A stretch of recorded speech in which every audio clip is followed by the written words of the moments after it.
Hello friends, welcome to the class. जैसे आप सभी जानते हैं हमारी प्रीवियस ईयर क्वेश्चन की सीरीज चल रही है। उसी को हम फिर से आज कंटिन्यू करेंगे। वीडियो में आगे करने से पहले अगर चैनल पर नए हैं तो प्लीज़ सब्सक्राइब करें और वीडियो पसंद आए तो लाइक करना। चलिए क्वेश्चन नंबर फर्स्ट से देखते हैं। ऑल इंडिया हरिजन संघ की स्थापना 1932 में किसके द्वारा की गई? A doctor B R Ambedkar, B Jagjivan Ram, C Mahatma Gandhi, D एक से अधिक, ई कोई नहीं। तो ये हो जाएगा ऑप्शन नंबर सी या ऑप्शन नंबर सी महात्मा गांधी। व्याख्या देख लेते हैं। ऑल इंडिया हरिजन संघ की स्थापना वर्ष 1932 में महात्मा गांधी जी द्वारा की गई थी। इसका उद्देश्य सत्य और अहिंसक तरीकों से हिंदू समाज में अस्पृश्यता के साथ-साथ तथाकथित अस्पृश्यों द्वारा सामना की जाने वाली सभी प्रासंगिक बुराइयों और अक्षमताओं का उन्मूलन करना था। उल्लेखनीय है कि हरिजन शब्द का शाब्दिक अर्थ भगवान के बच्चे और गांधी जी ने यह नाम उन लोगों के लिए दिया जो उस समय तक अछूत या दलित वर्ग के रूप में माने जाते थे। इस क्वेश्चन पे आते हैं। 1893 में किसने ब्राह्मण विधवा से शादी की थी? ए. B. M. मालावारी, B. Dayaram Gidumal, सी. Jyotiba Phule, D. D. K curve, ई. कोई नहीं है इससे। हो जाएगा option number D, D. K curve. व्याख्या देख लेते हैं। Bharat Ratna D. K curve धोंदो Keshav Karve ने विधवाओं के कल्याण में पूरा जीवन समर्पित कर दिया। अपनी पहली पत्नी राधाबाई की मृत्यु हो जाने के बाद एक विधवा ब्राह्मणी गौड़बाई से 1893 में विवाह किया तथा विधवा विवाह संगठन की स्थापना की। चलते हैं नेक्स्ट क्वेश्चन पर। मद्रास में जस्टिस पार्टी ने उनके की वजह से द्वैत शासन के प्रयोग को प्रति में सफल बना दिया।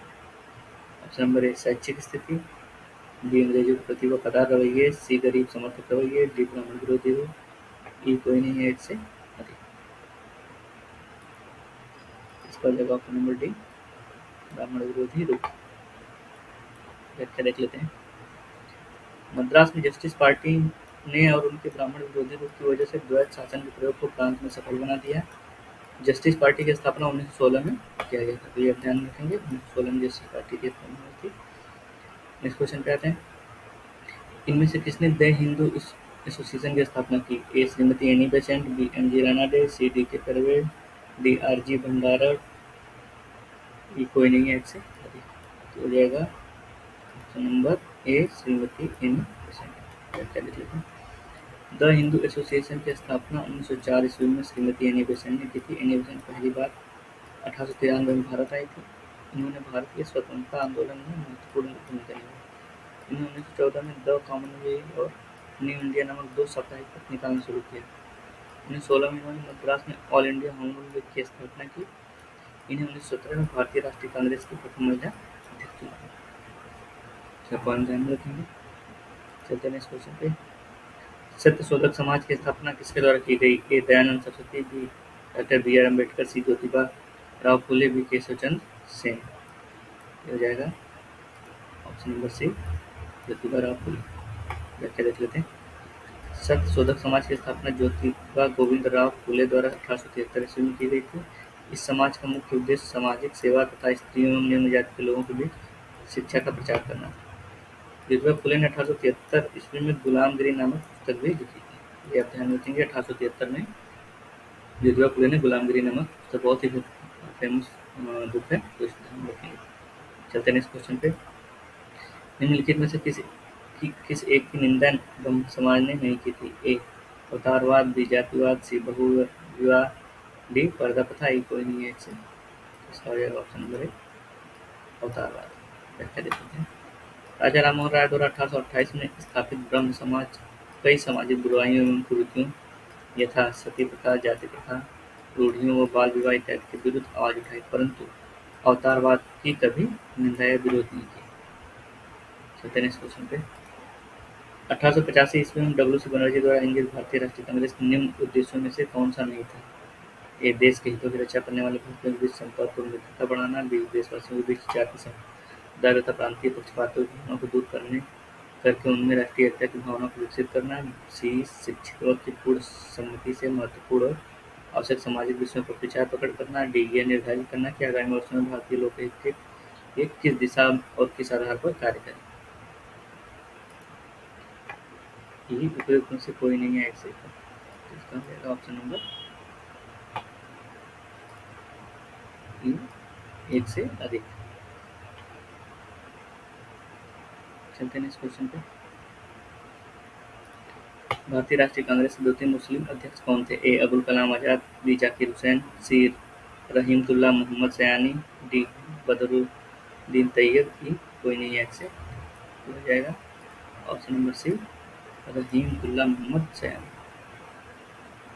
व्याख्या देख लेते हैं। भारतीय राष्ट्रीय कांग्रेस के प्रथम मुस्लिम अध्यक्ष बदरुद्दीन तैयब जी थे। इन्होंने मद्रास में आयोजित कांग्रेस सम्मेलन में 1887 ईस्वी की अध्यक्षता की थी। कांग्रेस के द्वितीय मुस्लिम अध्यक्ष मोहम्मद रहीमतुल्लाह सयानी कलकत्ता 1896 ईस्वी में इन्होंने अध्यक्षता की थी। तो यह पॉइंट ध्यान में रखेंगे। दूसरे मुस्लिम ग्राम पूछेगा तो फिर कौन जाएगा? मोहम्मद रहीमतुल्लाह। इस क्वेश्चन पे आता है, किसने दास्ता की संस्था की आलोचना की और उसको गैर इस्लामी वर्णित किया? A Syed Ahmad Khan Barelvi, B Chirag Ali, C Mirza Ghulam Ahmad, D Syed Ahmad Khan, E कोई नहीं है इससे। Option number D, Syed Ahmad. Syed Ahmad Khan का जन्म 1870 ईस्वी में दिल्ली में हुआ। सैयद अहमद खान ने पीर मुरीदीन तथा दास प्रथा को इस्लाम के विरुद्ध बताया। उन्होंने तहजीब उल अखलाक पत्रिका का प्रकाशन किया तथा सर सैयद अहमद खान ने कुरान पर टीका लिखा था। इन्होंने 1864 ईस्वी में कलकत्ता में साइंटिफिक सोसाइटी की तथा 1875 ईस्वी में अलीगढ़ में मुस्लिम एंग्लो ओरिएंटल कॉलेज की स्थापना की। 1920 ईस्वी में इसका नाम अलीगढ़ मुस्लिम विश्वविद्यालय। चलते हैं इस क्वेश्चन पे। पुनः सार्वजनिक सभा की स्थापना की थी। 1858 ईस्वी में महादेव गोविंद रानडे, बी 1870 महादेव गोविंद रानडे, 1870 में पंडित रमाबाई रानडे ने, डी 1870 में सूर्यनाथ गांधी ने, कोई नहीं है एक से। इसका हो जाएगा ऑप्शन नंबर बी, 1870 ईस्वी में महादेव गोविंद रानडे। चलते हैं इस क्वेश्चन पे। व्याख्या देख लेते हैं। पूना सार्वजनिक सभा की स्थापना 2 अप्रैल 1870 को हुई थी। महाराष्ट्र में समाज सुधार करने और राजनीतिक चेतना उत्पन्न करने के लिए महादेव गोविंद रानडे द्वारा 1870 में पूना में सार्वजनिक सभा का स्थापना की गई। इसके द्वारा सरकार और जनता के मध्य एक सेतु बनाने का कार्य किया गया। यह संगठन भारतीय राष्ट्रीय कांग्रेस का अवधूत। चलते हैं नेक्स्ट क्वेश्चन पे। आर्य समाज की स्थापना किसने की थी? रानाडे, विदयानंद, सिद्धानंद सरस्वती, डी स्वामी विवेकानंद, की कोई नहीं है ऐसे। Option number C, Dayananda Saraswati. तो आर्य समाज के स्थापना दयानंद सरस्वती द्वारा 1870 में किया गया था। अभी जाते हैं कि दयानंद सरस्वती जी ने ही क्या कहा था? वेदों की ओर लौटो। दयानंद सरस्वती को भारत का मार्टिन लूथर किंग कहा जाता है। इन्होंने बाल विवाह, छुआछूत, जाति प्रथा का विरोध किया तथा विधवा पुनर्विवाह एवं अंतर्जातीय विवाह का समर्थन किया था। आर्य समाज ने भारत भारतीयों के लिए आरोप। चलते हैं इस क्वेश्चन पे।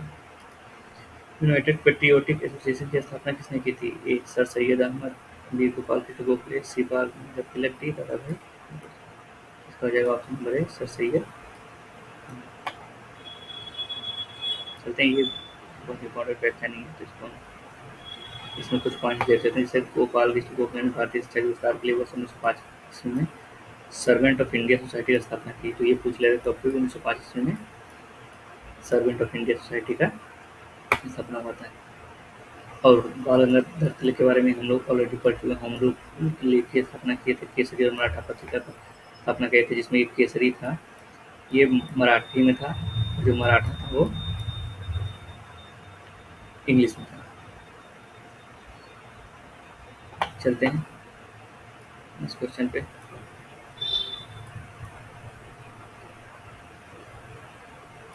इनमें से किसने 1893 में शिकागो में आयोजित धर्म संसद में भाग लिया? ए दयानंद सरस्वती, बी स्वामी विवेकानंद, सी महात्मा गांधी, डी राजा राममोहन राय। कोई नहीं है से। इसका हो जाएगा option number B, Swami Vivekananda. व्याख्या देख लेते हैं। विश्व धर्म महासभा का आयोजन 11 सितंबर 1893 ईस्वी में शिकागो में हुआ था। इस धर्म संसद में भारत का प्रतिनिधित्व स्वामी विवेकानंद ने किया। इस सभा में विवेकानंद ने विश्व प्रसिद्ध भाषण दिया था, जिसमें उन्होंने कहा था कि मुझे गर्व है कि मैं एक ऐसे धर्म से हूँ जिसने दुनिया को सहनशीलता का पाठ पढ़ाया। हम सिर्फ सार्वभौमिक सहनशीलता में ही विश्वास नहीं रखते, बल्कि हम विश्व के सभी धर्मों को सत्य के रूप में स्वीकार करते हैं। चलते हैं इस क्वेश्चन पे। सती प्रथा को बंद कराने में किसने लॉर्ड विलियम बेंटिंक का सहयोग किया? ए केशव चंद्र सेन, बी दयानंद सरस्वती, सी ईश्वरचंद्र विद्यासागर, डी राजा राममोहन। इसका हो जाएगा option number D, Raja Rammohan. Next question देख लेते हैं। सत्यार्थ प्रकाश किससे संबंधित है? ए आर्य समाज, बी ब्रह्म समाज, सी प्रथम समाज, डी वेदांत समाज। ये हो जाएगा option number A, Arya Samaj.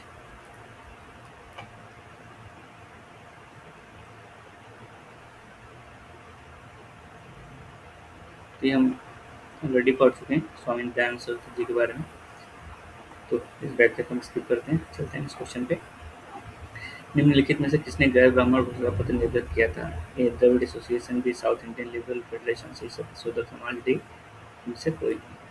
तो ये option number B, South Indian liberal federation. व्याख्या देख लेते हैं। गैर ब्राह्मण घोषणा पत्र साउथ इंडियन लिबरल फेडरेशन द्वारा निर्गत किया गया था। जस्टिस पार्टी की स्थापना सन 1916 में मद्रास आधुनिक चेन्नई में हुई थी। इसी का वास्तविक नाम साउथ इंडियन लिबरल फेडरेशन है। इसकी स्थापना T N. Nair, C N. Mudaliar, P. Tyagaraja Chetty ने की थी। यह 20वीं सदी के आरंभ में उभरने वाला एक जातीय आंदोलन था। इसकी प्रारंभिक मांग विधान परिषद सीटों का आरक्षण थी। बाद में इसमें शिक्षा, लोक आयुक्त और स्थानीय निकायों को भी शामिल कर लिया गया। पार्टी का सामाजिक आधार गैर ब्राह्मण, जमींदार और व्यापारी वर्ग थे। वे लाल, रेड्डी और कम्मा आदि जातीय ब्राह्मणों के विरोध में शामिल थे। चलते हैं नेक्स्ट क्वेश्चन पे। किस घटना को राष्ट्रीय स्वतंत्रता के मुस्लिम युद्ध के रूप में जाना जाता था? ए अलीगढ़ आंदोलन, बी वहाबी आंदोलन, सी मोपला विद्रोह, डी खिलाफत आंदोलन। तो ऑप्शन नंबर बी, वहाबी आंदोलन। व्याख्या देख लेते हैं। वहाबी आंदोलन को मुस्लिम स्वतंत्रता संग्राम या राष्ट्रीय स्वतंत्रता के मुस्लिम युद्ध के रूप में जाना जाता है। भारत में इस आंदोलन को सैयद अहमद बरेलवी के कारण लोकप्रियता प्राप्त हुई। चलते हैं नेक्स्ट क्वेश्चन पे। देवबंद के उस विद्वान का नाम बताइए जिन्होंने स्वतंत्रता आंदोलन में महत्वपूर्ण भूमिका निभाई। ए अबुल कलाम आजाद, बी मोहम्मद अली जिन्ना, सी बदरुद्दीन तैयब, डी चिराग। हो जाएगा option number A, Abul Kalam Azad. ये अबुल कलाम आजाद एक स्वतंत्रता संग्रामी थे, तो इसको आप अब्दुल कलाम आजाद जिन्ना समझिएगा, ये अलग थे। देवबंद आंदोलन की स्थापना 1877 में देवबंद उत्तर प्रदेश में हुई। उस समय उसे दारुल उलूम कहा जाता था। मौलाना हुसैन महमूद इसके नेता थे। मौलाना अबुल कलाम आजाद इससे जुड़े थे। उन्होंने अल नदवात नामक पत्र का संपादन किया। चिराग अली अलीगढ़ आंदोलन से संबंध थे। बदरुद्दीन तैयब भारतीय राष्ट्रीय कांग्रेस के प्रथम मुस्लिम अध्यक्ष थे, हम सभी जानते हैं। चलते हैं नेक्स्ट क्वेश्चन पे।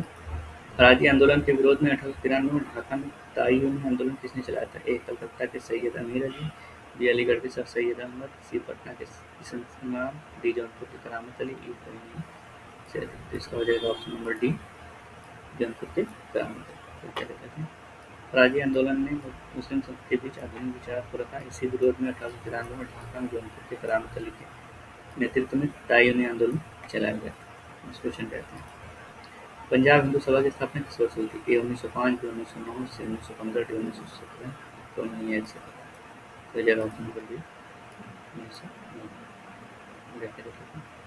1909 ईस्वी में आर्य समाजी नेता लाला लाजपत राय, लालचंद और सादी अली के प्रयास से पंजाब हिंदू सभा की स्थापना हुई। अक्टूबर 1909 में लाहौर में इसका प्रथम अधिवेशन हुआ, जिसकी अध्यक्षता मदन मोहन मालवीय ने की थी।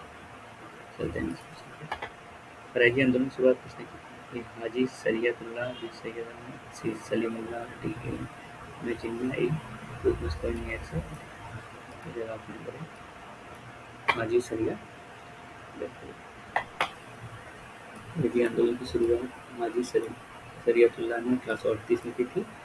उनकी मृत्यु के बाद 1840 ईस्वी में इस आंदोलन का नेतृत्व दादू मीर ने किया। इस आंदोलन का मुख्य उद्देश्य इस्लाम धर्म में सुधार करना था। साथ ही आंदोलन जमींदारों के विरुद्ध ज्यादा सक्रिय था। यह आंदोलन 1838 ईस्वी से 57 तक चला।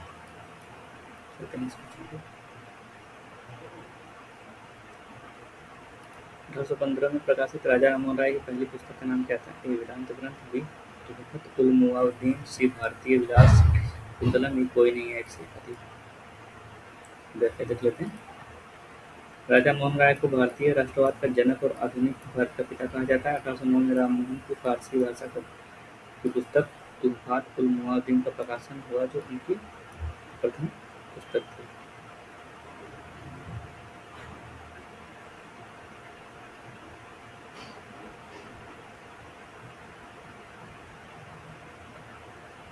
तो ये इसमें सन थोड़ा सा गड़बड़ होती है। 1809 में इस पुस्तक का प्रकाशन हुआ था, ये 1815 को किया, इस वजह से ये क्वेश्चन आपको करते हैं। नेक्स्ट क्वेश्चन को देखते हैं। दक्कन एजुकेशन सोसाइटी के संस्थापक कौन थे? A Jyotiba Phule, B Firoz Mehta, C M G Ranade, D Bal Gangadhar तिलक। हो जाएगा option number D, Bal Gangadhar. चलते हैं नेक्स्ट क्वेश्चन पे। वेदों की ओर लौटो या नारा किसने दिया? ए राजा राममोहन राय, बी केशव चंद्र सेन, सी ईश्वरचंद्र, डी स्वामी दयानंद सरस्वती। तो अभी हम लोगों ने पढ़ा था दयानंद सरस्वती के बारे में, तो हो जाएगा option number D, Swami Dayanand Saraswati. चलते हैं नेक्स्ट क्वेश्चन पे। आर्य समाज की स्थापना हुई थी? ए 1870 में, बी 1872, सी 1873, डी 1876। तो मिल जाएगा ऑप्शन नंबर डी, 1876। इस क्वेश्चन पे आते हैं। इनमें से किस महिला समाज सुधारक को पंडित कहा गया है? A Gangabai, B Ramabai, C N Hussain, D sister Subbalakshmi. मिल जाएगा ऑप्शन नंबर बी, रमाबाई। व्याख्या देख लेते हैं। रमाबाई का जन्म 23 अप्रैल 1858 को संस्कृत के विद्वान आनंद शास्त्री डोंगरे के घर में हुआ था। इन्हें पंडिता रमाबाई के नाम से जाना जाता है। यह एक प्रतिष्ठित भारतीय समाज सुधारिका एवं सामाजिक कार्यकर्त्री थी। 1882 ईस्वी में इन्होंने आर्य महिला सभा की स्थापना की।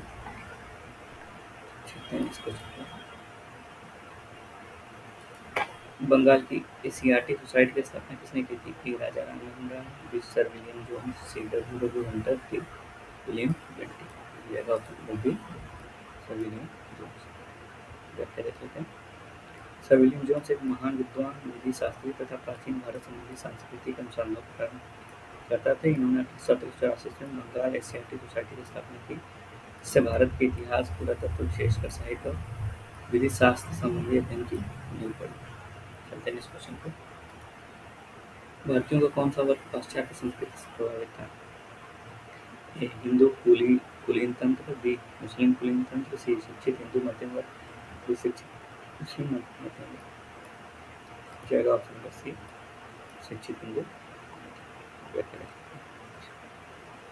शिक्षित हिंदू मध्यम वर्ग पाश्चात्य संस्कृति से प्रभावित था। चलते हैं इस क्वेश्चन पे। ब्रिटिश काल में भारत में हिंदू विवाह पुनर्विवाह कानून के लिए किसे श्रेय दिया जाता है? ए ईश्वर चंद्र विद्यासागर, बी राजा राममोहन राय, सी सी आर दास, डी मोतीलाल। इसका जाएगा option number A, Ishwar Chandra Vidyasagar. जुलाई 1856 को ईश्वर चंद्र विद्यासागर तथा अक्षय कुमार दत्ता के प्रयासों में हिंदू विधवा पुनर्विवाह अधिनियम 1856 लागू हुआ था। इस अधिनियम का ड्राफ्ट लॉर्ड डलहौजी द्वारा तैयार किया गया। इस अधिनियम को कैनिंग के सामने पारित किया गया। चलते हैं इस क्वेश्चन पे। अस्पृश्यता जागरूकता अभियान गांधी जी ने कहाँ से आरंभ किया? A Sabarmati, B Kakinada, C Wardha, D option number C. 7 नवंबर 1947 को वर्धा से गांधी जी ने अपनी हरिजन यात्रा प्रारंभ की और पूरे देश की यात्रा की। 1932 ईस्वी में अखिल भारतीय अस्पृश्यता विरोधी लीग का गठन किया तथा जनवरी 1933 में उन्होंने हरिजन नामक साप्ताहिक पत्र का प्रकाशन